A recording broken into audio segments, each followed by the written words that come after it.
In our headlines on this Monday afternoon, February 20th. North Korea fires 2 ballistic missiles off its east coast this morning and warns of turning the Pacific Ocean into a firing range. Foreign Minister Park Jin calls on his Japanese counterpart Yoshimasa Hayashi for, quote, a political decision to settle the wartime forced labor issue. Exports of eco-friendly vehicles hit a fresh high in January, with 57,000 units shipped out, up almost 30% on year. Following its ominous warning last Friday of strong measures against military drills by Seoul and Washington, Pyongyang has resumed its launches of ballistic missiles. Our defense correspondent Oh Soo-young reports. North Korea has fired a second round of ballistic missiles in the space of a few days, with the North's leadership warning it would turn the Pacific into a shooting range. The South Korean military says the North shot 2 short-range ballistic missiles around 7 a.m. on Monday. One flew 390 kilometers and the other flew 340 kilometers towards the East Sea. A report by North Korea's state media soon confirmed the launches with similar estimates, saying its missiles were fired from its latest 600mm multiple rocket launcher. The report accused South Korea and the United States of hostile actions, describing their joint air exercise conducted the day before. Flying 10 aircraft, including 2 B-1B strategic bombers, an advanced strategic asset over the Korean peninsula, the Allies' air drill was a response to the North launching an intercontinental ballistic missile into waters off Japan's west coast on Saturday. The Hwasong-15 ICBM launch was the regime's first in 3 months, in apparent protest against the upcoming joint drills by South Korea and the US. The Allies plan to hold tabletop exercises at the Pentagon this week, discussing scenarios involving a North Korean nuclear attack. They will also hold the annual Freedom Shield exercise in March, featuring defense-oriented computer simulator training. The North has always used such drills as an excuse to further escalate its aggression. Regime leader Kim Jong-un's sister was quoted on state media Monday as saying that the frequency of the North's use of the Pacific as a shooting range depends on the actions of the US. The South and the US believe the North is likely to increase its provocations over the coming weeks as it has key state anniversaries and a satellite launch coming up in April. Since last year, Seoul and Washington have been looking at ways to strengthen their extended deterrence policy, which promises the US will aid its ally under nuclear or conventional attack. According to Seoul's Joint Chiefs of Staff, the two allies are also bolstering trilateral cooperation with Japan through measures like intel sharing. Oh Soo-young, Arirang News. And in related news, Seoul's foreign ministry has been quick to respond to Pyongyang's latest provocations with sanctions on individuals and institutions related to the regime's missile and nuclear weapons ambitions. Our Eun-jin has details. On Monday, the South Korean Foreign Ministry announced independent sanctions on North Korea, the 4th round under the Yoon administration. The latest sanctions target 4 individuals and 5 entities linked to Pyongyang's weapons programs. Those blacklisted include Lee Sung-un for negotiating trade deals involving weapons and luxury goods, Kim Soo-il for engaging in trade activity that has earned foreign currency for the North Korean regime, Lee Seok for transporting electronic components from China to North Korea for use in rocket development, and Vladlen Amchantsev, a Russian-born South African national who has helped North Korea buy oil illegally. The 5 institutions, including 2 Singaporean shipping firms, have either been involved in dodging maritime sanctions or trading North Korean coal and exporting oil into the regime. The sanctions are a response to a series of events, which include comments on Friday from the North's foreign ministry, which warned that South Korea and the United States would face unprecedentedly persistent and strong counteractions should the 2 countries go ahead with planned military exercises, with one slated for Wednesday. North Korea followed the threats by firing a Hwasong-15 intercontinental ballistic missile on Saturday, which, according to the state-run Korean Central News Agency, was organized suddenly without prior notice. On Sunday, South Korea and the U.S. staged unscheduled combined air drills. Then on Monday morning, according to South Korea's Joint Chiefs of Staff, North Korea fired a pair of short-range ballistic missiles off its east coast. Meanwhile, top diplomats of Seoul, Washington, and Tokyo had an emergency meeting in Munich on Saturday on the sidelines of an international security conference, where they jointly condemned the North's recent provocations and vowed close cooperation in dealing with Pyongyang's threats. Seoul's Foreign Minister Park Jin, speaking at the Munich Security Conference, warned that North Korea could conduct a seventh nuclear test at any time, which could harm peace and stability on the Korean peninsula and beyond.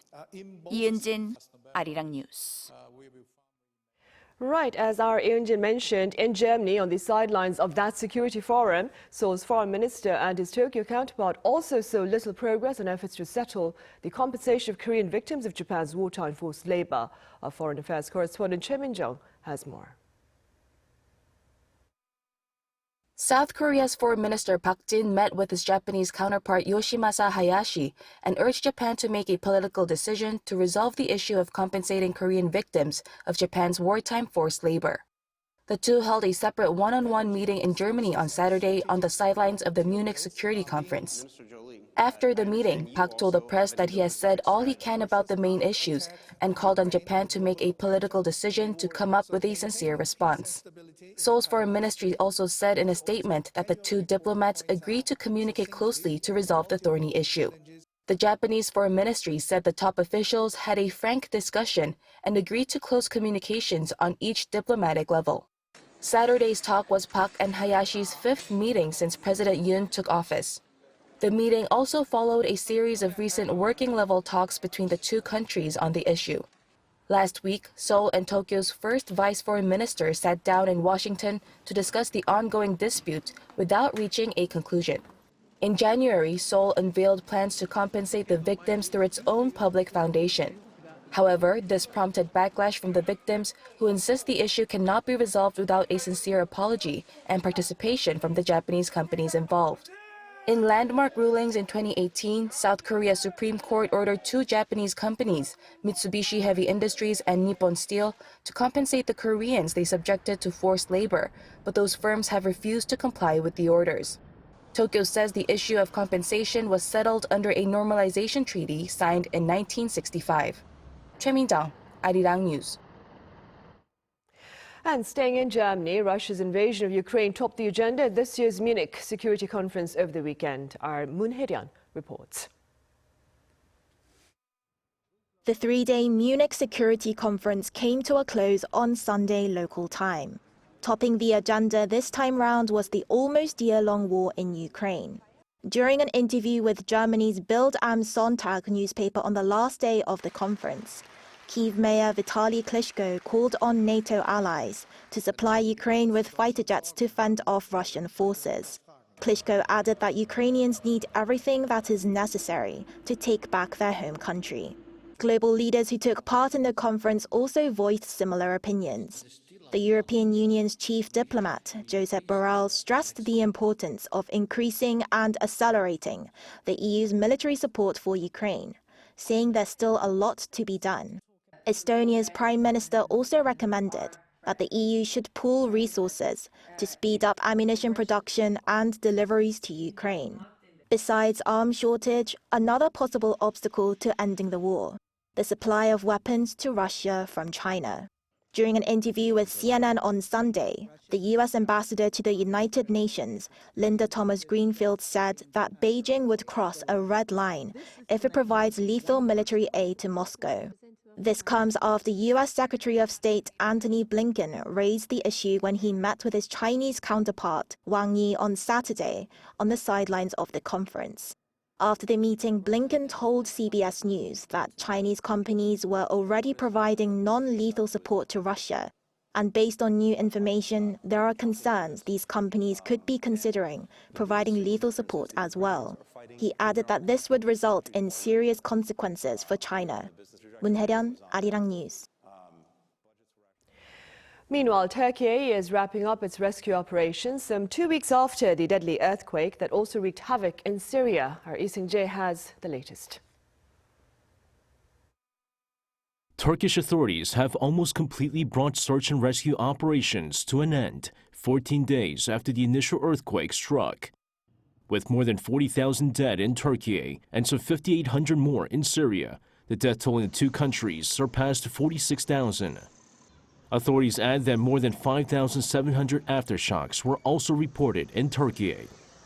In Turkey alone, a total of 180,000 personnel, including the military and police, conducted search and rescue operations in the affected regions, which also included 11,500 rescuers from 80 countries, including South Korea, being dispatched. Even with miracle stories of survivors who lasted more than 10 days under rubble, authorities have now shifted their focus to the survivors, ultimately concluding their search and rescue operations. It's a bit troublesome to live in a place with 5,000 people after living in a home with 5 people. There might be queues for food and toilet. And much of the attention is given to the young survivors of the deadly earthquakes. Residents of neighboring cities in Turkey, less affected by the earthquakes, came together to create a space for the children. Counselors and teachers were also assigned to provide emotional support, with the focus now on the children's psychological well-being. We came here to make children who were affected by the earthquake smile. We came here to touch their hearts. I studied child development. As I said, I am here to make use of my knowledge in the best way I can. Authorities continue to stress the importance of psychological assistance for the survivors, especially the children, many of whom have been left orphaned and homeless. Lee Seung-jae, Arirang News.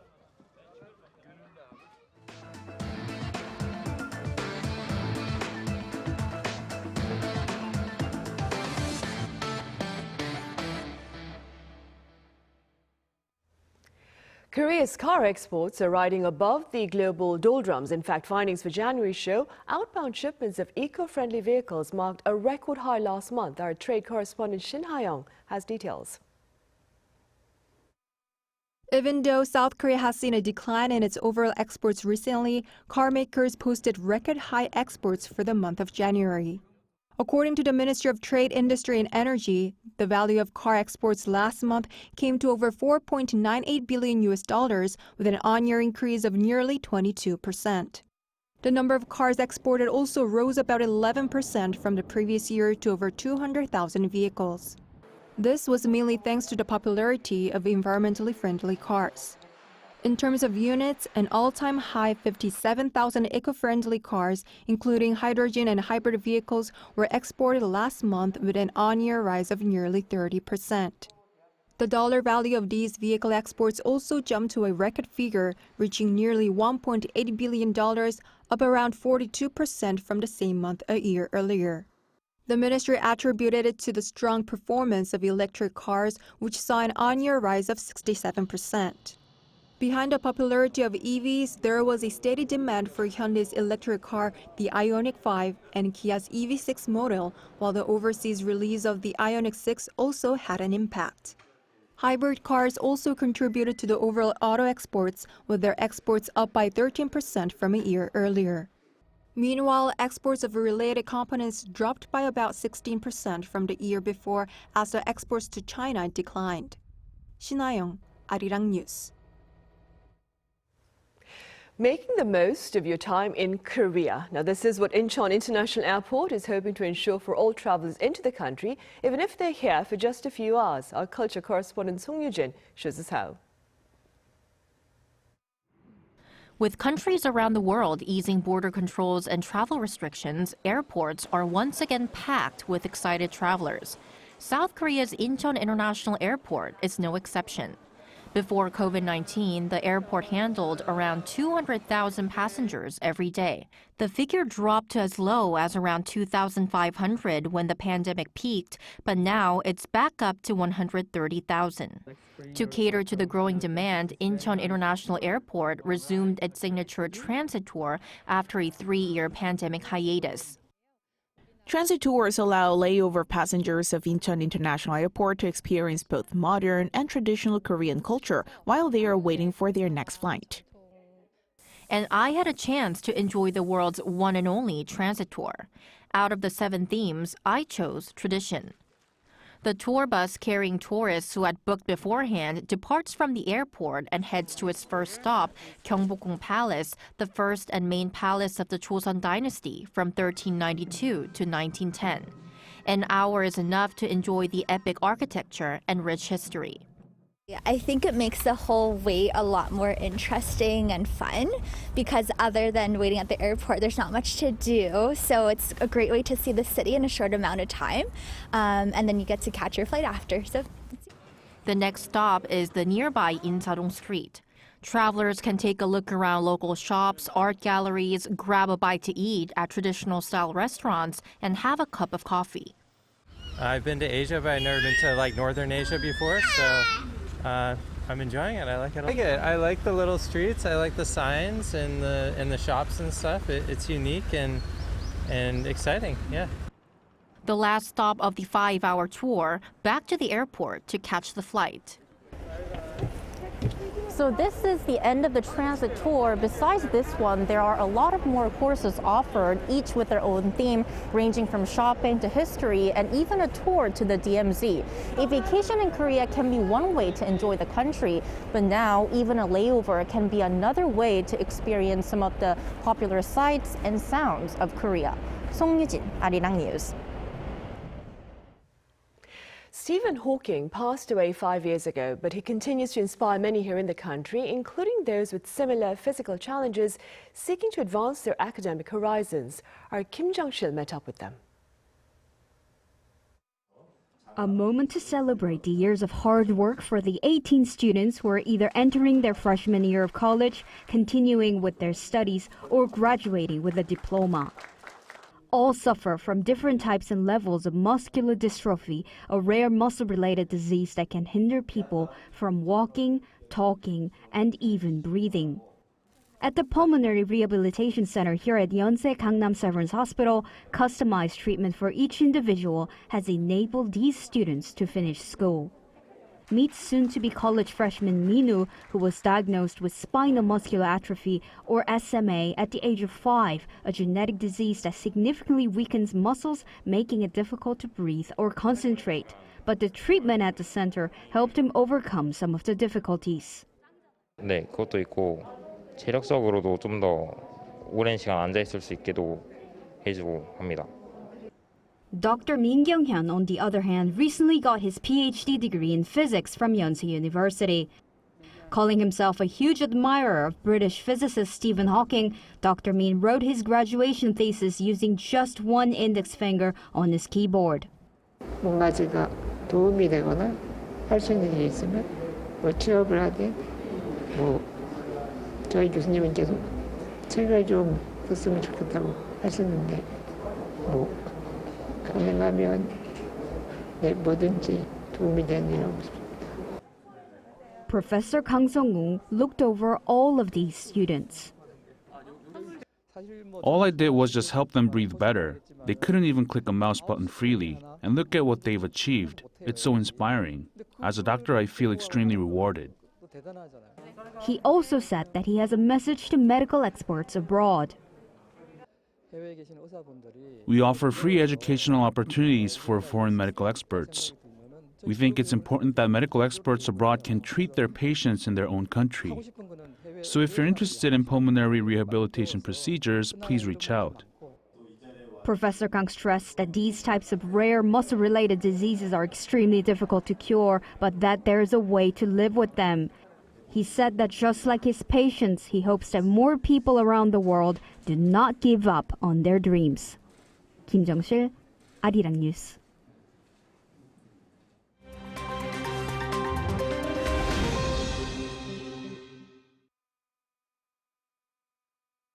Let's take a look at what's going on in the world now. In Bulgaria, 6 people have been charged with involuntary manslaughter and human trafficking in connection with the deaths of over 8 dozen migrants. 5 suspects are in custody and 1 has fled the country following the discovery of 18 dead migrants in an abandoned truck. Authorities found the vehicle on a dirt road just outside of the capital of Sofia on Friday local time.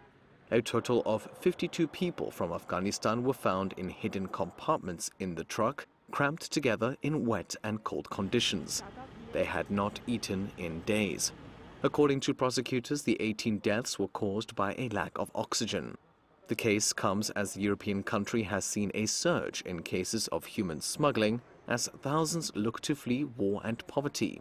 Bulgaria is commonly used as a gateway for migrants from the Middle East, Africa and Asia to enter the EU. Now moving on, the body of late Ghanaian footballer Christian Atsu has been returned to Ghana. His remains arrived in the capital Accra on Sunday local time. It comes a day after his body was discovered in the earthquake rubble of his Turkish apartment in Antakya, Hatay. The 31-year-old had been missing since February 6th when earthquakes struck the region, killing over 40,000 people across Türkiye and Syria. Atsu was playing for local Turkish club Hatay Spor after joining last September. He had scored the winning goal in a local Super League match the day before the disaster. Throughout his career, Atsu played at several well-known clubs, including Porto, Everton and Newcastle United. He also made 65 appearances for Ghana, scoring 10 goals. Turning over to tech news, Meta is set to launch its own paid verification service this week. Rolling out on its Instagram and Facebook platforms, the service will first be released in Australia and New Zealand. Called Meta Verified, it will give user accounts a blue badge and will cost around $12 per month for its web version and around $15 for Apple phone users. According to Meta, the benefits include more post visibility, protection from fake accounts, and a direct line to customer support.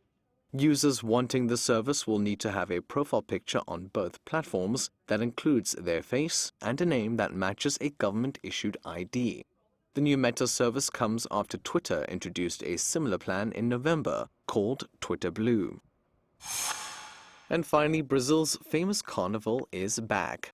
Celebrated across the country with the biggest crowds drawn in Rio de Janeiro, the 6-day-long annual festival kicked off on Friday local time. Known to generate millions for the local economy, the Rio Tourism Company expects the event will bring in $971 million in revenue this year. Rio itself is expected to host over 600 official street parties, and the Brazilian government anticipates some 46 million people will take part in nationwide festivities. Carnival is normally held just before Catholic Lent, a 40-day period of prayer, fasting, and austerity. Carnival's full return comes after delays and downsized versions of the event caused by 3 years of the COVID-19 pandemic. Matthew Ashley, Arirang News.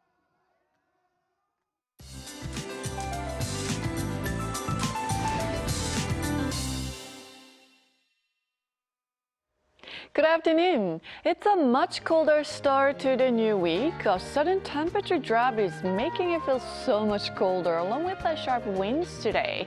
And afternoon highs are 3 to 5 degrees lower than Sunday.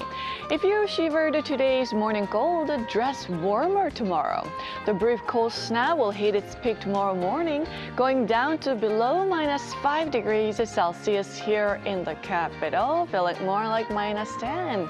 And it's going to remain colder than seasonal norms through Wednesday morning. Other than chillier temperatures, sunshine will dominate nationwide with good air to breathe in. Afternoon highs are 3 to 5 degrees lower than Sunday in most parts of the country, but it will feel sub-zero in Seoul all day, while southern provinces will have a much more bearable afternoon, with Jeju Island under a strong wind advisory today. And it's forecast to be quite windy on Jeju through tomorrow, so please be mindful of that. And the cold snap eases as we head towards the end of the week with bright skies, except on Jeju, where rain is in the forecast from Thursday into Friday. With that in mind, here's a look at the weather conditions around the globe.